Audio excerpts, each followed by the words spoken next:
training field fell silent the moment the general's hand struck her. The impact echoed against the steel walls, sharp enough to make even seasoned soldiers flinch. Cadet Aria staggered, her braid slipping over her shoulder as she steadied herself, refusing to fall. Hushed gasps rippled through the watching recruits. The general had called her weak, a liability, an embarrassment to the uniform. But what no one knew not, even Aria, was that within the next 5 seconds, the man who humiliated her would be crying out for her to save his life. Before I tell you what happened next, tell me in the comments where you're watching from. I love knowing who's listening. Aria blinked through the sting, her pulse thundering in her ears. She wasn't angry, just tired. Tired of proving herself. Tired of being dismissed for what she looked like instead of what she could do.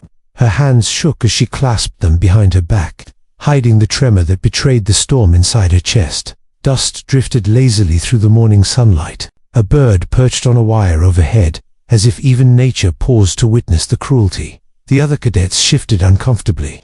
No one dared speak. The general's reputation for being ruthless wasn't a rumor, was a warning. Aria looked at him and wondered whether injustice ever caught up to men like him. She was about to find out. A thunderous boom split the air. The ground bucked violently, throwing soldiers off their feet. From the far side of the compound, flames shot up in a blazing tower as a fuel truck exploded. The blast wave rolled through the yard, turning dust into a blinding storm. Panic erupted. Men shouted orders that no one could hear.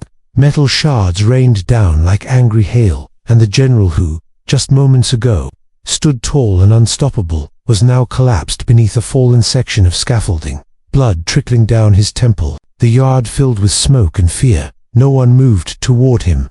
The collapsing structure groaned like a dying beast, sparks skittering along the ground.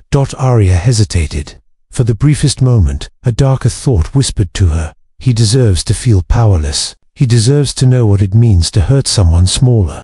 It wasn't hatred. It was justice tugging at her sleeve, asking her to choose. But Aria wasn't built for vengeance. She was built for compassion and courage. She sprinted toward the wreckage, lungs burning as smoke clawed at her throat. Soldiers screamed for her to stop, but she didn't slow. Heat surged against her skin. Shadows danced wildly in the firelight.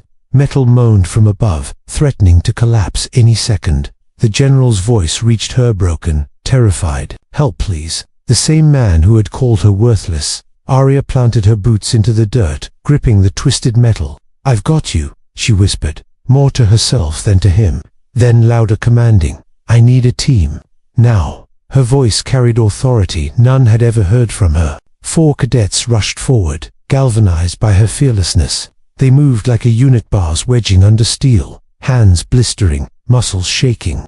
Aria crawled beneath the beam, her heart slamming against her ribs as she braced herself under the weight. 1, 2, lift. The compound held its breath. Metal screeched. Sparks showered. Their combined strength surged through the ground like a tremor dot. Aria dragged the general free, just as the remaining structure crashed down behind them in a deafening roar. Silent start, then applause roar, stunned and rising like a wave. Dozens of soldiers clapped until their palms reddened. Not for rank, not for power, for her. The general wept quietly, clutching the hand she offered him. Not out of pain, but out of shame. "Aria, I was wrong," he whispered, voice trembling. "You're braver than all of us." She didn't answer. She simply nodded and walked away, strength radiating from every step, because she finally understood. Weakness isn't in softness or gentleness. Weakness is in cruelty, because kindness doesn't vanish, it waits, and it finds its way back. And as the last smoke faded into the horizon, the bruise on her cheek no longer felt like a wounded, felt like the beginning of her becoming. If this touched your heart, drop your thoughts in the comments, subscribe for more stories, and stay with this channel where courage always finds a voice. Your next powerful story is waiting. Don't miss it.